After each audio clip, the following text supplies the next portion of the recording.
everybody, welcome back to my channel.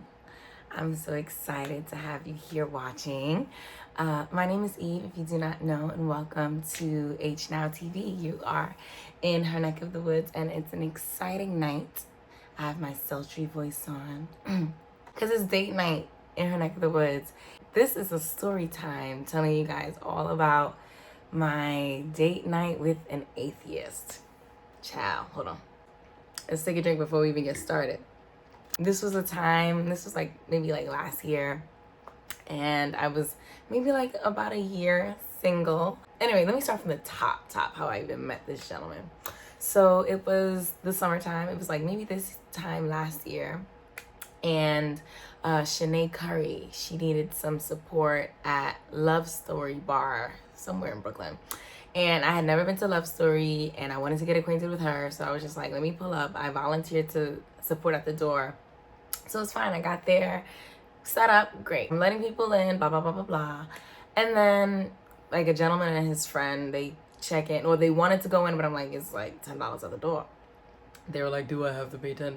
Trying to play stupid, just pay the $10. Anyway, they spent some time inside, and then they came back outside, and one of them, he was talking to me, and I'm at the door, retail life, if you know, being a greeter, you could literally talk to anybody. So I was just talking to him, and I found out he was Haitian. He was telling me little small talk, things like that. And then at the end of the night, he asked for my number. So I thought about it because he wasn't my type. I'm not even gonna describe him just in case for some reason this crosses his path. But I was like, you know what? Let me give somebody else a chance. Let me not be so super fit. Wait. Before I continue, can I give a shameless plug? A shameless plug to my backdrop today is brought to you by Unwrapped, of course. And this is the twin flame design brought to us by Reina Noriega. So, big up to Unwrapped. Definitely shop Unwrapped. This is a Black-owned business providing the most luxurious stationery that you could ever find. And I put up the twin flame design because I'm still looking for my twin flame. Hence why I'm telling you guys this story. Anyway, where was I? So, he asked for my number. He wasn't my type, but I was just like, okay, I'll give him my number. Maybe a day or so after, he asked me out. And I like that energy. If you ask for my number, do something with it. I'm not here to be anybody's pen pal. So he was like, okay, I'll pay for you Uber to come meet me at the spot. We were gonna go to Bedvine somewhere in Brooklyn. I think that's a Black-owned spot, so definitely check out Bedvine. I was really pleased with the location that he chose. He offered to pay my Uber, which was a plus, awesome. Of course, I didn't give him my exact address. I gave him the address of the block, and then, that's gonna be important for later. So I meet up with him at Bedvine, and, he's not my type, but I'm a friendly person, so I didn't make it too hot. But we get there, we're having small talk, and, I thinking back, there were so many signs that should have told me, girl, leave. I don't know what I was thinking, but here we go. So we get to Bedvine. The music is bumping, the bar is cool. I have a glass of wine. Cute small talk, nothing serious. And then he brings up exes. And I'm still fairly newly single, maybe 2 years single. So to me, that's new from where I came from. I knew that was not something that you're supposed to discuss, but I felt like I could be vague enough to the point where I could address it and then brush it over and move on to the next topic. He's like, tell me about, your past relationship. And I give him this vague ass overview. I kind of didn't point, I know I didn't point the finger because I didn't want to get into the conversation. And I just kind of gave him a real brief overview of what it was, how it ended. And he was like, so you're telling me that you are the reason why you broke up? And I'm like, sir, I'm not here to be self-diagnosed. I'm not here to revisit that conversation. I'm literally here to answer your question and move forward. And he's like, but would you have done something different? And I'm like, nigga, why are you pressing this? This is equivalent to Condola asking Lawrence. But if she hadn't, would you still be together? I'm like, nigga, why the fuck are you asking me these stupid questions? Anyway, fine. So once he started poking buttons, I was like, you know what, let's flip the script. Let's make it about you. So I asked him about his past dating experiences. Not that I was interested. One, like I said, he wasn't my type. So the attraction wasn't there, and the conversation is still elevator talk. So I asked him about his past relationship. He told me he met old girl like on a dating website and they were together X amount of time. And I was like, okay, that's cool. And then he was like, yeah, you know, my next girlfriend, I'm gonna have to kill her. And I was like, so I was like, I'm so sorry. He was like, my next girlfriend, I'm gonna have to kill her. And I heard it again in my mind, but the thing is like the music at Bedfine was type loud that night. So I'm like, yo, in my head and the way that we were set up, the way we were positioned at the bar, like he was facing me and like my legs were in between his legs. So we were fairly close, but I'm like, yo, if I have to run out of this bar, like this nigga could lock his legs and I'll be stuck here. I hear that he's going to have to kill his next girlfriend. And I'm like, what did you say? Like, I gave him like one last chance. And he was like, yeah, she's gonna have to be killer. She's gonna have to know how to do this, do that. And I was like, oh, that's what you said. Like, it was, I literally, like, red flags were going off because I'm just like, I'm not sure what I heard anymore. So at this point, I'm paying attention to exits. I'm looking at people's faces. And like, since we were at the bar, the first thing that came to mind, I was just like, you know what? Flirt with the bartender. So as soon as he said that, I started asking for her name. I was asking where she from. I told her where I was. I was like, yo, my name is Eve. I'm from Flatbush. I pointed out what I was wearing because in missing persons, like, you're gonna have to know like what earring I was wearing, the clothes, and the shoes. So I was thinking about all of this. Like, this nigga said he's gonna kill his ex-girlfriend, his new girlfriend. So boom, that was red flag number one. I let the night proceed. Whatever. So Bedfine has like an outdoor area that you can drink or smoke or whatever have you. So he wanted to go smoke. Red flag number two, this nigga smokes cigarettes. In 2020, like, anybody smoking cigarettes in 2020, I just didn't feel like dealing with a cigarette smoker. The flavor, the smell is not my preferred smoke. There we're talking and he mentions that I remember that he said he was Haitian, so we were just talking about our experience being Haitian, first generation Haitian. And he was just like, yeah, you know, you're the darkest girl I've ever been with. First of all, you're not with me, you're out with me. Like, let's not even begin the verbiage that makes you comfortable thinking that this is going anywhere. And I was like, what do you mean I'm the darkest? Because I don't even think I'm that dark. But that's a whole nother conversation. The fact that he was pointing this out, I'm just like, what's the point? And he was like, I'm pretty sure like if I were to bring you home, my mother would like pull me to the side and wonder like where I found you. But you're the first Haitian girl that I'm dating too. So this is, and I'm just like, I was literally like in disbelief the entire conversation. Is this supposed to make me more attracted to you? Like, he said he's gonna kill his next girlfriend. He smokes cigarettes. And I'm the darkest girl he's ever been with, but I'm Haitian, so it makes it okay. I'm about to be your token Haitian girlfriend. Like, the night continues on. Conversation is all right. And then I'm ready to call it a night. So he drove. So he offered to drive me home. I was like, okay. Like, I didn't. So we're talking more about like things we're interested in. And I mentioned to him, like, I do my blog. I have Her Neck of the Woods. It's my little baby.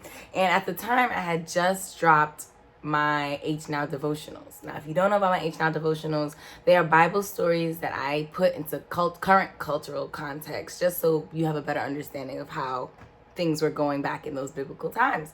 And I love it. Like, I love each and every interpretation and devotional that I've written. And at the time, it was brand new. I was really excited about it. So I started like babbling at the mouth about this one and that one and this, that, and the third. And he's like, you know, he was driving. So I'm sitting in the passenger seat. And he was like, you know, it's so interesting that you mentioned, you know, your devotions or whatever. And it was the whatever. It was the old whatever that should have really, like, I should have paid attention. I was like, why do you say, like, what makes it so interesting? He was like, oh yeah, because I'm an atheist. Okay, I was not upset at him being an atheist. Like, I'm not gonna be like, you better believe in a deity. No, I'm not gonna tell anybody to do that. I was like, oh, this is definitely valuable information moving forward. He says he's an atheist, and I'm like, wow, like, you know, were you a person of faith who like turned away from the church? Like, I was asking inquisitive questions because one, I never dated an atheist, and two, you never know where this conversation could go. I should have shut up. So he's like, yeah, he's an atheist. He doesn't believe in that book of fairy tales. Now, here's the thing. I have no problem with you not believing in God, the Christ, Buddha, Allah. Like, I have no problem with you not believing in anything, but I draw the line at the disrespect. So this is when the conversation started going left. Just like, you know, it's not a book of fairy tales. And this is the thing, like, that was my first and last time trying to defend the Bible with an atheist riding in his vehicle. This conversation could go left, he could crash, and like literally there was so much that I was not considering, but I was just in shock that this was even something that I was going through. He's like, yeah, it's a book of fairy tales, and you know, I can't serve a God that kills children. He said that like twice, and I didn't hear it the first time, and the second time I was like, what God is killing children? He was like, you know, back in Moses' time. Moses time. Oh, I was like, okay, fine. What he was referring to was the plague of the firstborn. So if you know the Bible story of Moses freeing the Hebrews, there were 10 plagues. The very last plague was the angel of death came through Egypt and killed the firstborn of everybody who didn't seal their doorway with the blood of a lamb, which symbolized Jesus. Long story short, the last plague killed all the firstborn. So this is what he's referring to. He was like, I can't serve a God that it thinks it's okay to kill children. Like, why would you do that? And I was like, he didn't kill the children. Like, he killed the firstborn. So it could have been an 80-year-old man. If he was the firstborn of his family, he didn't make it. Like, it wasn't like he went to all the babies and took them. Like, I was just like, trying to clarify things for him because he might have a misunderstanding of the story, which is very common. Like, there's a lot of misunderstanding. I try to like move from the baby killing comment, and I'm trying to like let him know like this is not what the Bible needs to be. You can definitely interpret it in different ways. And he just kept praying. He was like, but what about the babies? And I was getting so frustrated. And mind you, I'm recording this conversation the whole time. I really do hope I still have it in my archives. It's like, I just really can't, like, what about the babies? And I got so frustrated. And I was like, who gives a fuck about the babies? He was like he was driving. He looked at me like, at this time we're headed home, and now he's raising his voice. I remember that this man is a cop, and I'm like, oh my God, this could be a domestic violence situation. And we're driving. I was like, yo, I could either jump out the car, tuck and roll at the red light, or like, I don't know what to do. So here he is still going off about the Bible, literally just babbling, like just talking all of this shit. I'm texting my friend and remember I gave him an address, but wasn't my real address. It was like up the block, but I still didn't want him to have like any type of vicinity. I'm texting my friend. I'm like, yo, I'm about to ring your doorbell. Please open the door. So the turn that he should have made to go on my block, he was like, we passed it. He was like, shouldn't I have turned this way? I was like, this nigga remember? I was literally like freaking out. So I was like, no, you don't have to turn. You have to go straight. You have to go straight. So we reached to my friend's house, and she lives in a building. I get out the car. I praise the Lord that I get there safely. And I'm just like, I didn't even say like, I don't remember what I said. I think we stopped and I just got out the car. Buzz her bell. And I don't know what I was texting her fine. I'm in the vehicle texting her fine. As soon as I ring her doorbell, no answer. For like 10 minutes. Mind you, this man is still waiting for me to get inside. I mean, that was cool. He was a gentleman, but I don't care. I'm ringing the doorbell. I'm like, shit, this is embarrassing. Ringing this girl doorbell. To one of the tenants, another tenant came and opened the door, and I ran inside.